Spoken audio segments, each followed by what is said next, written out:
folks, it's Dane here at JONAH Guitars, and this is something I've been working on for a bit. I had to order some pickups. This is one of them here, and this is the other one.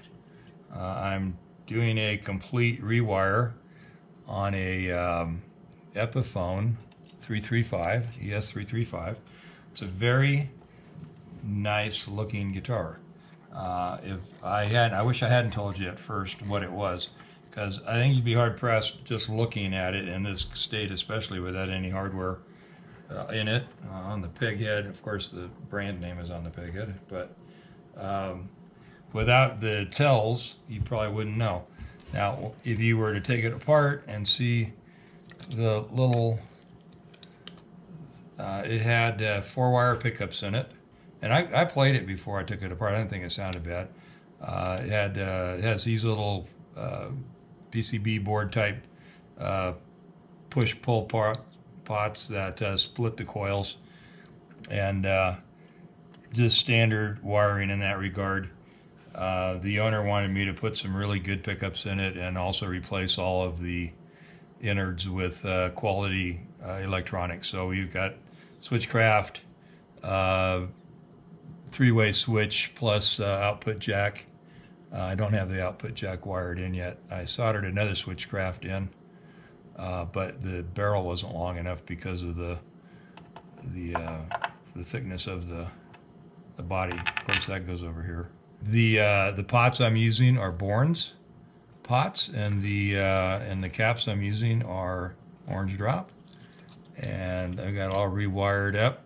I did use the same wire that it came with because it was shielded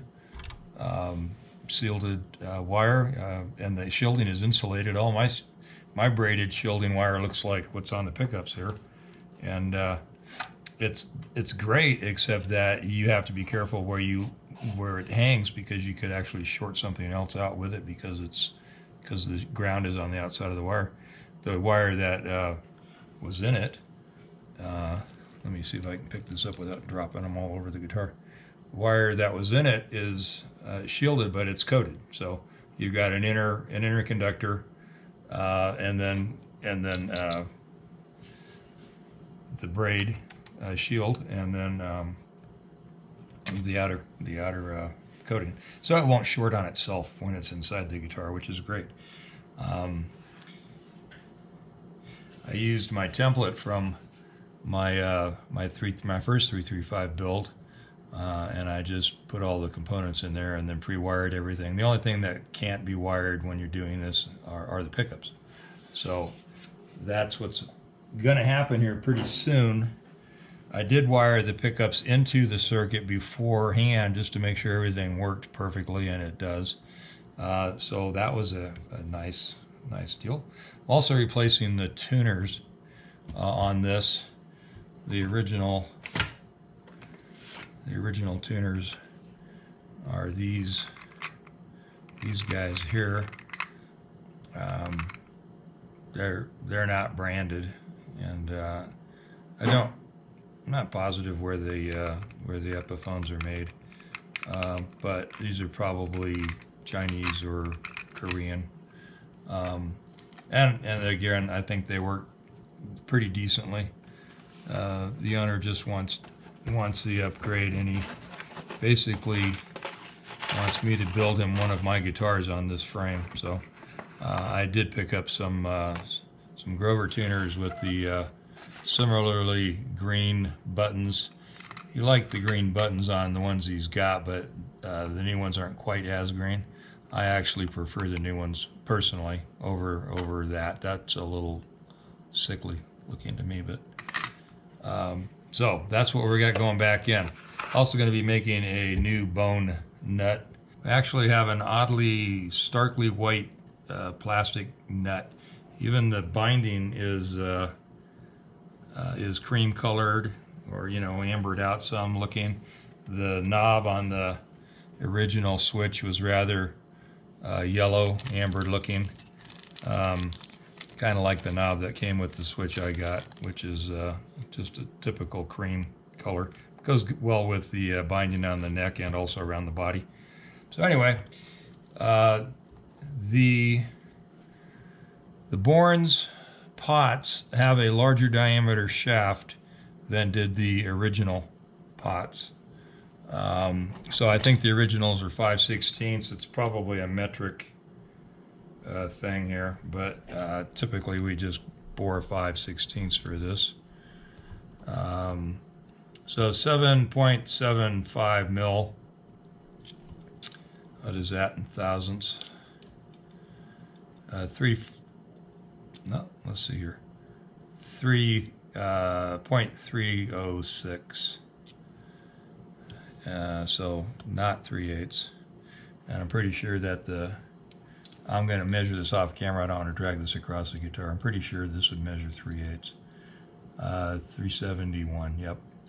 So, and just for metric, let's see. That's 9.4 M&Ms. Anyway, let's. So I'm going to use my step drill here and very carefully resize these 4 holes right here. And I'm just going to do that. And I like to tape the drill bit so I know where my extreme limit is on my bit, so I don't step too far. I'm also going to have to make sure I don't drill out the back end of this thing. I might have to just use a tapered ream. But let's see what kind of depth that. Let me see, where's 3/8 at? Hello, 3/8 is right there. So the top of my thumb is the top of the guitar. All right, that's plenty deep. That won't be a problem. That shouldn't be a problem. This one won't be. I have to be very careful about watching this one here. And get myself a light bulb in there.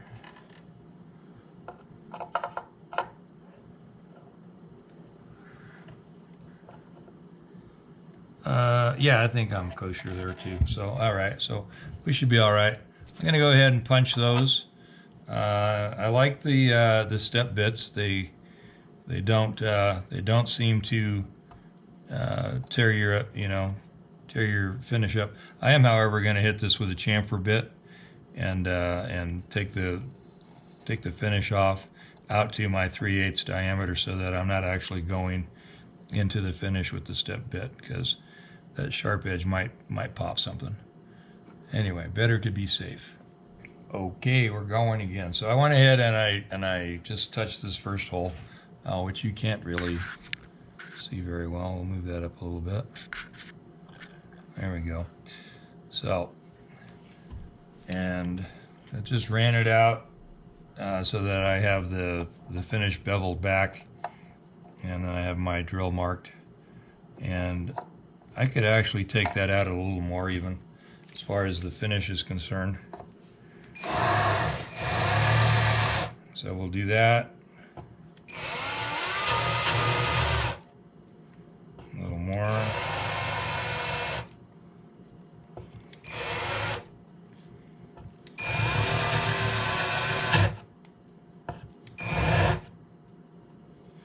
And I have the bridge ground right there. Don't want to get that wrapped up. Oh, I'm sorry. I didn't realize I had my entire arm right in front of everything. That was dumb. I don't know how much of any of that you saw, so I'll do it one-handed.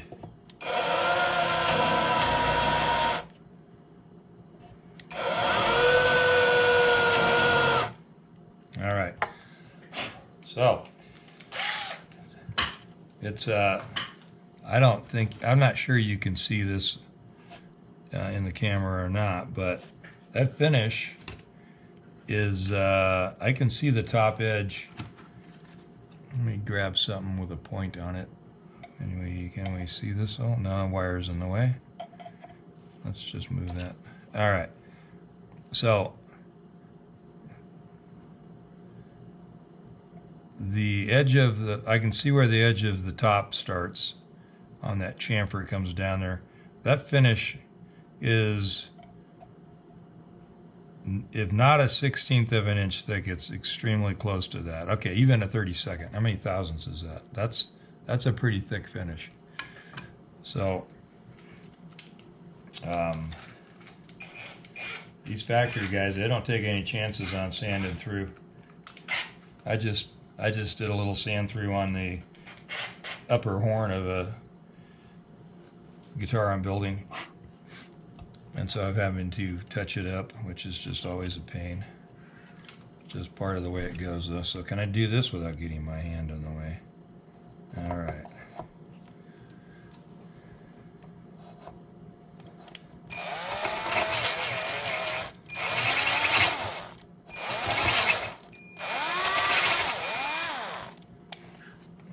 I'm looking through the F-hole at the bottom of the drill bit in case you're wondering if I'm paying attention.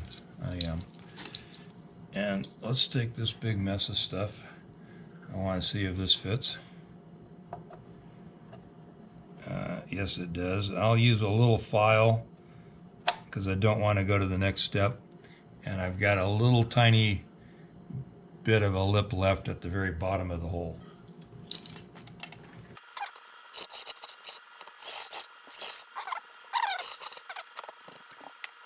All right, I am going to just get a little grinding wheel or something and just go in there and circle these to get that little rim off the bottom edge of the hole, and maybe open up just a fuzz more, and I'll be back. All right, now to sort of get ready to pull the harness in.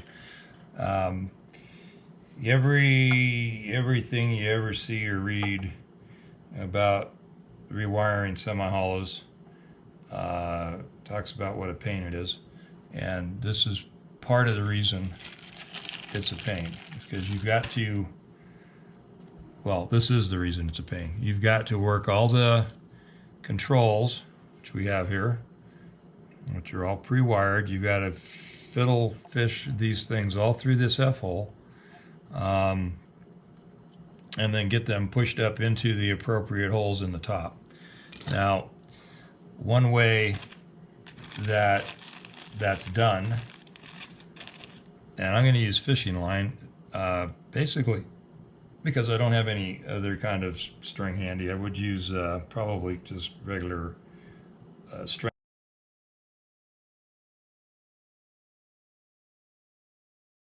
I think I might have straddled that wire with the ground wire. Maybe shouldn't have, but we'll see. Go ahead and drop the tone.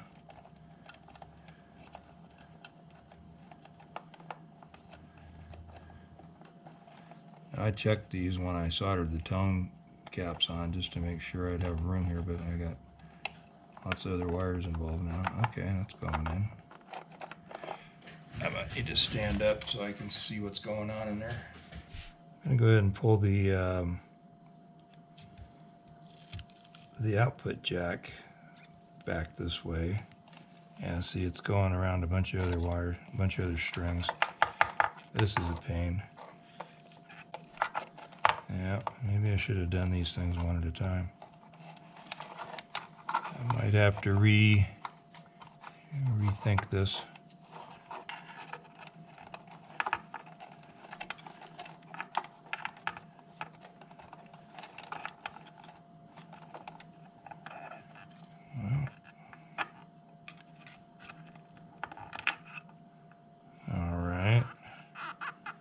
Actually have that up in there. Don't know if it's going to stay up in there. I'll go ahead and put a nut on it. I might have to drop it out if it becomes a problem. Now, I think I mentioned I got the longer shaft, one of these. The other one that was in there was barely catching the original.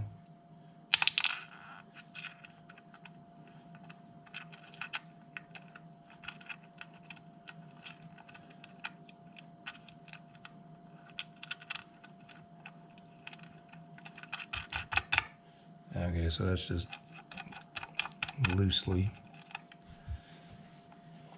Yeah, unfortunately, these strings don't all go to their... They're all wrapped up around. I thought I was keeping them fairly well separated too, so that's kind of aggravating. Or extremely aggravating. All right, I'm going to go ahead and I'm going to pull this volume tone in, or try to, because I think that my ground wire is just going to be a problem as well. All right, I'm going to shut the camera off and I will fiddle for a bit, see what happens. Well, all right, guys and gals. So as it turns out, all the fishing line was in my way. The one thing here, the jack, and we'll go that way. The output jack helped having the fishing line going through. I just ran it through and tied it onto one of the lugs. That got me back in there. I was able to reach everything else with my pinky, you know, going through the F-hole and holding things up and just working things into position. I did have to pull the tone on the neck back out because the ground wire was looped through the pickup lead coming from that was going over to this side. So it was basically pulling it straight across the F-hole, and we couldn't have that. So I did have to drop that back out and fish it out and untangle that ground wire anyway. So, but here you go. It's all in here. Everything is in and snug. I put a drop of Loctite or Permatex, whatever it is, thread locker. Loctite is kind of just the trade name for that thread locking stuff. They came up with it, I think. But, you know, just to drop on the threads so that things don't loosen up just with everyday use. And that's it. What else can I do here? I haven't checked it yet to make sure that I did actually get the right pickups wired to the right thing. Experiment on camera so that I can look bad or really good, one way or the other. All right, so we're just gonna put everything wide open. Got nothing. Perfect. Just what I want.